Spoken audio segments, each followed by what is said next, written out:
Bom dia, hoje é quinta-feira, 2 de dezembro e o Senado Notícias está no ar.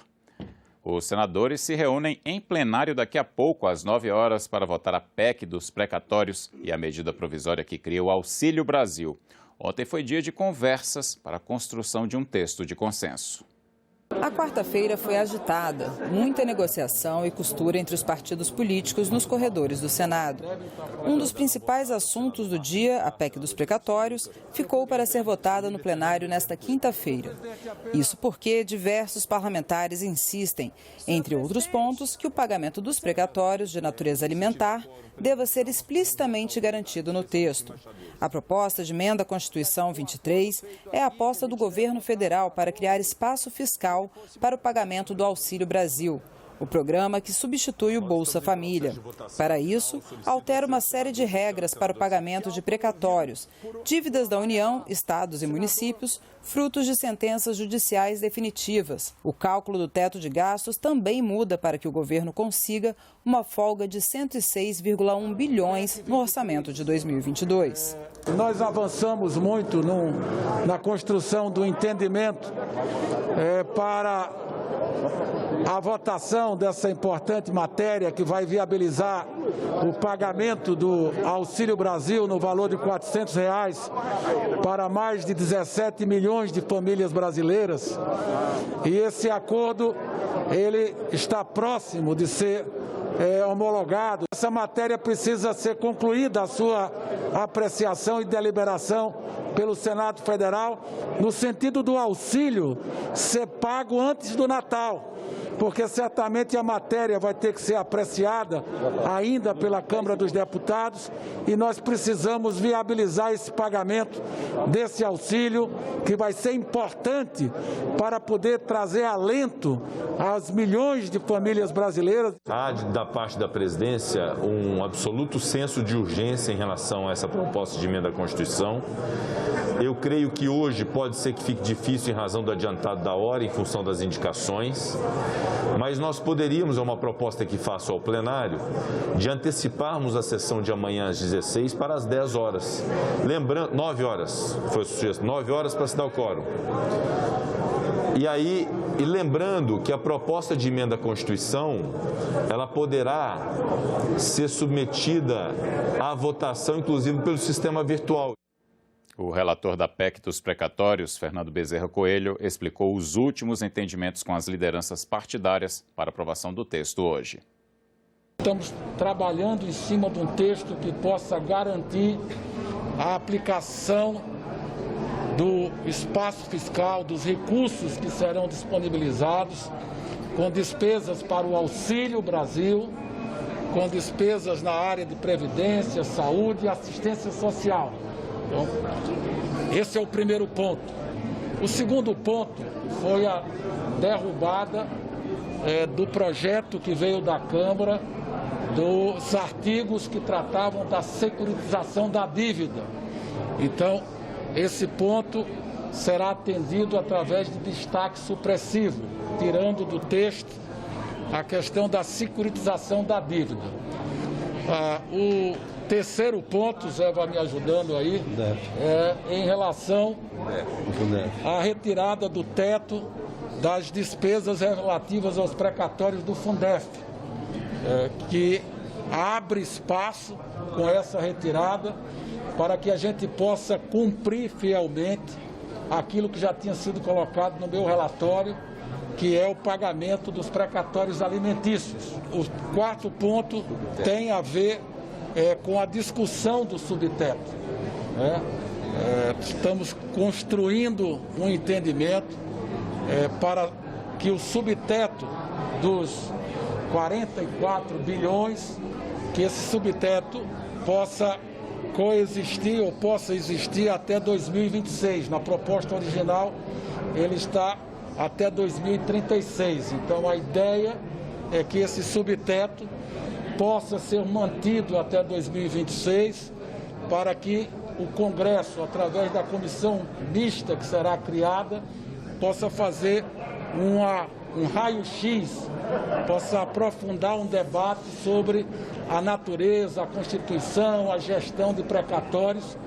Além da PEC dos precatórios e da medida provisória do Auxílio Brasil, os senadores devem votar também outras indicações para órgãos no Brasil e no exterior, concluindo a semana de esforço concentrado. Ontem, o ex-advogado-geral da União, André Mendonça, foi aprovado pelo plenário do Senado para assumir uma vaga de ministro do Supremo Tribunal Federal. Além do nome de André Mendonça, 7 indicações da Presidência da República para embaixadores do Brasil também foram aprovadas. Os senadores aprovaram a indicação de André Mendonça para o Supremo Tribunal Federal. Mendonça é ex-ministro da Justiça, ex-advogado-geral da União e pastor evangélico. Mais cedo, André foi sabatinado pelos integrantes da Comissão de Constituição e Justiça. A reunião durou cerca de 8 horas. No plenário, ele recebeu 47 votos a favor e 32 contra. Mendonça assume a vaga de Marco Aurélio Melo, que se aposentou em julho deste ano. Está aprovada a indicação do senhor André Luiz de Almeida Mendonça para exercer o cargo de ministro do Supremo Tribunal Federal. Ninguém pode ser vetado pela sua condição religiosa. Ao contrário, o que temos hoje diante de nós é um técnico, um profissional, um servidor público federal que tem uma carreira muito diligente, uma dedicação ao serviço público e, portanto, as condições técnicas suficientes para ocupar esse cargo no Supremo Tribunal Federal. Assumi vários compromissos no dia de hoje. Compromissos com a minha nação. Não tem nada mais gratificante para mim do que servir ao meu povo. Como eu disse na sabatina, eu não sou perfeito. Eu não sou o melhor. Eu não sou mais inteligente. Mas eu acredito que com persistência, com resiliência, com dignidade, respeitando as pessoas, você é capaz de transformar a sua própria realidade e a realidade do seu povo. Eu estou honrado em poder servir ao meu país no Supremo Tribunal Federal. Como vimos na reportagem, a sabatina de André Mendonça na Comissão de Constituição e Justiça durou cerca de 8 horas. Lá ele foi aprovado por 18 votos a 9. Votaram sim 18 senadores e senadoras, votaram não 9 senadores ou senadoras, nenhuma abstenção, total 27. Está aprovada na Comissão de Constituição e Justiça a indicação do senhor André Luiz de Almeida Mendonça. A matéria segue direto para o plenário. Foram mais de 8 horas de sabatina. André Mendonça chegou ao Senado acompanhado pela esposa e pelos filhos. Ele foi indicado pelo presidente Bolsonaro para ocupar a vaga aberta no STF com a aposentadoria do ministro Marco Aurélio Melo. André Mendonça destacou sua atuação como ex-ministro da Justiça e ex-advogado-geral da União.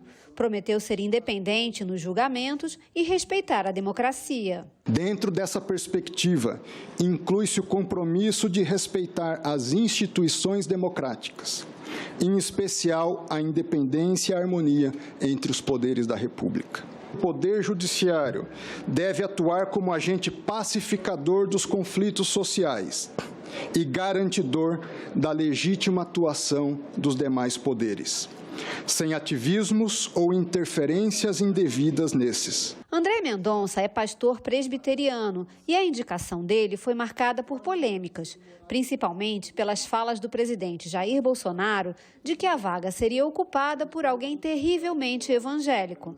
No parecer favorável à indicação, a relatora, a senadora Elisiane Gama, destacou que André Mendonça preenche todos os requisitos para o cargo e que a avaliação dela foi técnica. Por se tratar do indicado, integrante do movimento protestante, recai sobre ele grandes responsabilidades e compromissos com o Estado laico e a democracia. Um movimento importante para afirmar princípios republicanos e também para superar preconceitos, muitos deles artificiais e reforçados por falas enviesadas do próprio presidente da República. Não há espaço para manifestação pública religiosa durante uma sessão do Supremo Tribunal Federal.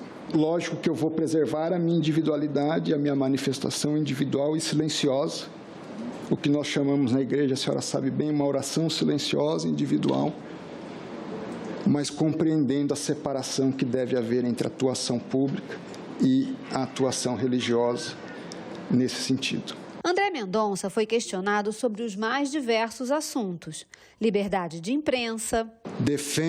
Defenderei como um direito essencial para a construção da democracia.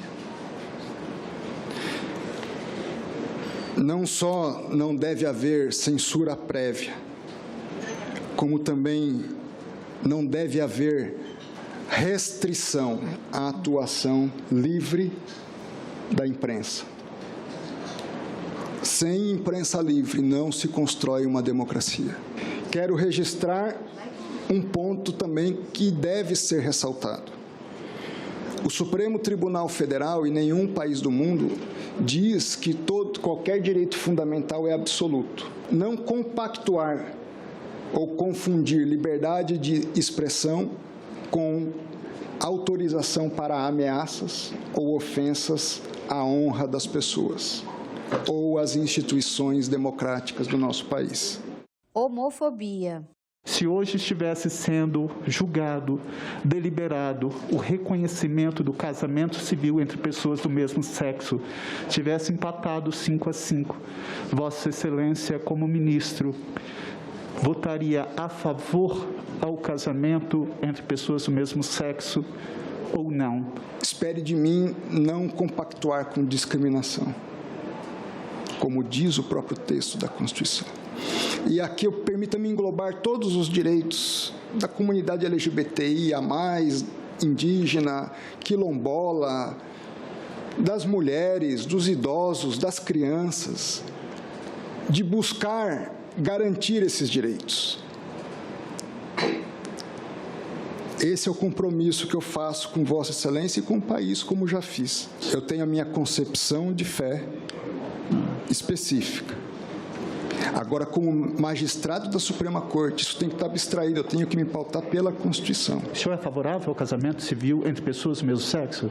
Eu defenderei o direito constitucional do casamento civil das pessoas do mesmo sexo. Obrigado, senhor presidente. CPI da pandemia. Eu não poderia antecipar uma manifestação específica sobre essas questões, mas já afirmei e reafirmo agora diante de Vossa Excelência a necessidade de uma resposta séria e dentro de um prazo razoável para a nossa sociedade, de todos os fatos apurados na CPI e de todas as questões que envolvem a atuação, não só do governo federal, mas de todas as esferas de governo no que tange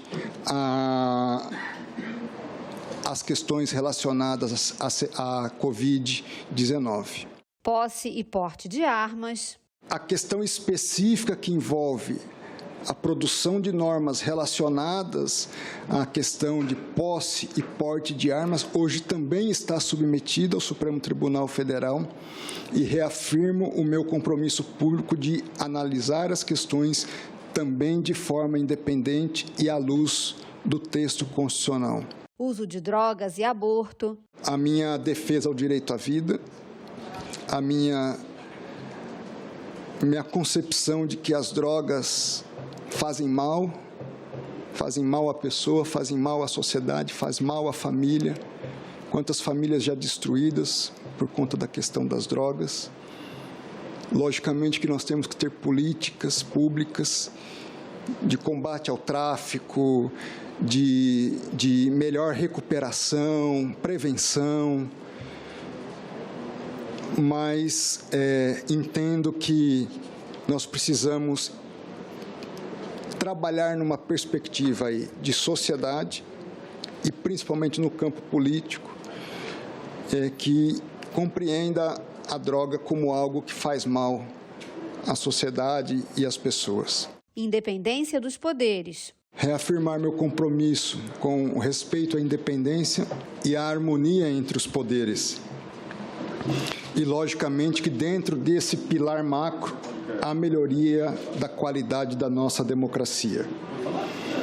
Respeitando as atribuições do Legislativo, as atribuições do Executivo e com uma atuação que eu reputo deva ser automoderada no sentido dessa construção, respeitando, inclusive, o princípio da reserva legal. O presidente Bolsonaro cumpriu fielmente o que determina a Constituição, escolhendo uma pessoa de uma área técnica que já tinha a experiência por onde passou, com conduta ilibada, com notório saber jurídico. O Senado tem o seu tempo. Nem sempre é o tempo que a gente quer, mas tem o tempo do Senado. E muitas vezes isso é incompreendido. Foram 4 meses de muito aprendizado. Eu creio que cresci bastante. Foi um privilégio. A sabatina, a chancela do Senado da República é fundamental. É nesse período que o Senado da República tem a condição de avaliar as credenciais dessa indicação para que ela possa ocupar um cargo tão relevante no Poder Judiciário do nosso país, na Suprema Corte Brasileira.